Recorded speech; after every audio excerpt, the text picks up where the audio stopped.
everyone, what a pleasant surprise. What great timing to see this article coming out of the Financial Post, because it's going to help further solidify and add more evidence to what my own video that I put out just a couple days ago already started to allude to. And the heading of that video was Mass Immigration's Effect on Housing in Canada. And if you've already watched that, I hope you have, you'll notice I've already covered not just the mass immigration push in this country and the effect that it's having on the housing, but also the baby boomer cohort, that particular demographic, and how they're playing a key and pivotal role on maintaining and sustaining that housing bubble as well. There's lots of blame to go around, lots of people who are greatly benefiting from this housing Ponzi scheme, and it's time to actually put these people on notice and make them feel the shame that they rightfully deserve. Knowing just how heavily the housing market and the economy in this country is manipulated by central planners and those who are taking full advantage of it, yeah, that has created a genuine divide in this country, and that divide is based and built upon not just the boomers, but a substantial portion of the Canadian population or these immigrants that are come to this country that are making it like bandits at everyone else's expense. And no, it's not based on free market fundamentals, because under that scenario, I'd be like, hey, there's going to be winners and there's going to be losers. But no, this is built and based upon our housing / Ponzi scheme, because that's what it is today, folks. And like I said in my past videos, there are certain people in this country who are making out like bandits at everyone else's expense. And they'd never, ever, ever be able to do so without the help of big government, the banksters, and the crony corporations who are keeping this Ponzi scheme going, because they too benefit from it. Headline of the Financial Post: rich aging baby boomers will make it even harder for millennials to buy homes over next 10 years. A CMHC report says seniors in Toronto aren't downsizing like they used to.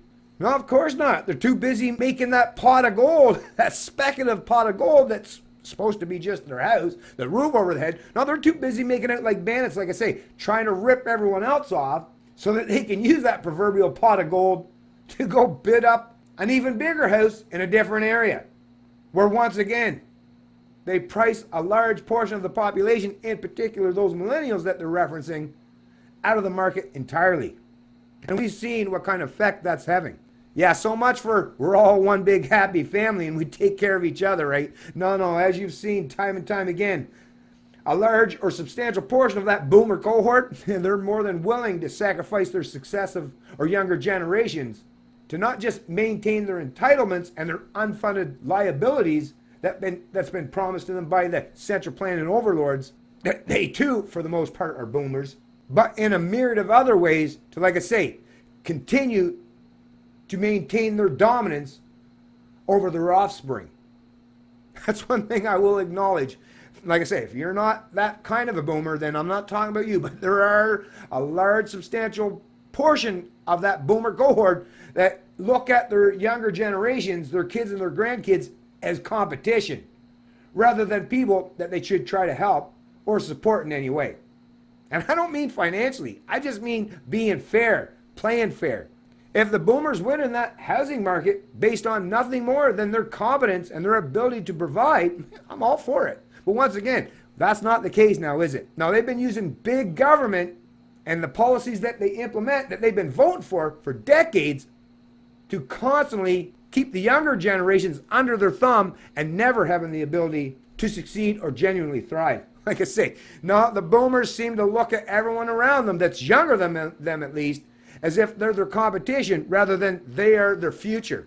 To me, I look at my children as they're the future. So, I want to do what's best, not just for me. I mean, I do definitely come first and foremost, but I definitely want to make sure that they have an advantage too. And that I'm not doing anything to destroy their potential or their futures. You can't say that for a large subset of the boomer cohort, that's for sure. This is being reported by Natalie Wang, Bloomberg News, August 8th, 2019. A growing cohort of rich, aging baby boomers will contribute to even tighter housing supply for younger generations in Toronto over the next decade, according to a new report. Seniors have traditionally downsized or switched to rentals and retirement homes, which has freed up supply for younger homeowners. Rising employment and income among older generations, along with growing social support services, has turned that trend on its head, the Canada Mortgage and Housing Corporation said in a report Thursday. Rising home ownership rate among seniors may continue, which will translate into less supply being freed up for younger generations, the country's housing agency said. A quarter of homes in Toronto were owned by seniors aged 65 and over in 2016, up 4.5 percentage points from 2006, the CMH said. The share of townhouses owned by seniors reached 17% from 12% over the same period. Like other parts of the world, the ranks of seniors in Toronto is growing. Average yearly population growth for the segment will be about 4% over the next decade, bringing the share of seniors in Toronto to 18% by 2026 from 14% in 2016, according to the Ontario Ministry of Finance. So it's a pretty short article, but like I say, it's completely in line and conducive with the video that I've already uploaded. Like I say, this is the thing, folks. This is another one of those areas where there is a genuine divide in this country. And listen, let me just say, first and foremost, a large substantial portion of those boomer cohorts that are making out like bandits at their successive generations' expense and not willing to give up any of it as a means to create any kind of social or economic cohesion in this country, like I say, a lot of them, they work for the public sector. I know some people are going to get pissed off, and I've heard people get mad at me for pointing out that there is a substantial portion of the boomer cohorts that are screwing over their younger generations. But listen, hey, if you're not one of those boomers, don't get pissed off at me just because I'm pointing out the reality of the situation.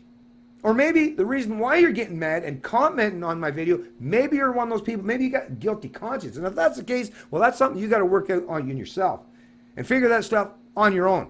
And you might want to do it now before it's a little too late, when you basically have no one left in your last or your final years that want to take care of you or even be around you. Because that's what happens. When you screw over your younger generations, yeah, you can do that, especially when you have the political clout and that demographic advantage because your generation is so big in comparison to the other generations. Yeah, you can keep that. You can sustain that. As we've seen, the boomers have been able to sustain that for 3 or 4 decades now. And nobody seems to be able to push back against them because they have so much political embedded and entrenched power. And like I say, they're a huge demographic in not just Canada, but in the Western world. So yeah, go ahead. Like I said, I'm just saying, boomers, those of you who are part of this scheme, if you're going to continue to do so, just at least expect on the other side of it, you are getting older, you are getting on in your age, and you're going to become more and more vulnerable. I think it's wise for you to start thinking and reflecting on the fact that you're going to become more and more vulnerable to people that you've screwed over, to multiple generations that you've screwed over for decades. You might want to start thinking about that just a little bit, because as time goes by, as you can see, those younger successive generations are getting more and more emboldened and angry by the moment by the fact that they've seemingly been left out of the game, left out of the equation entirely as in terms of economic prosperity, or having any sense of social cohesion or anything to stand for anymore. Like I say, you boomers need to get back to thinking what it was like when you were younger. I know you're a lot older now. Start thinking back to those years when maybe your parents and maybe your grandparents were doing things to cause harm to you, although you can't really say that, I guess, for your parents and grandparents, because the silent and the greatest generation bent over backwards to do everything for you and your generation, which is why you had such an amazing capacity and ability to do everything you did and such economic advantages, because they went and fought not just on the shores of Normandy or some of those places in Europe to fight off the authoritarian collectivists, the fascists, the communists, the socialists, to try to give you some semblance of genuine freedom in your social and economic lives. They also did a lot of other things and were very productive in their own lives to give you that advantage, to give you that economic advantage. I think it's damn near time that you start reciprocating that and doing the same thing for your kids and grandkids. Because while you might dominate the present, they are the future. It's Canadian Libertarian, and I love liberty.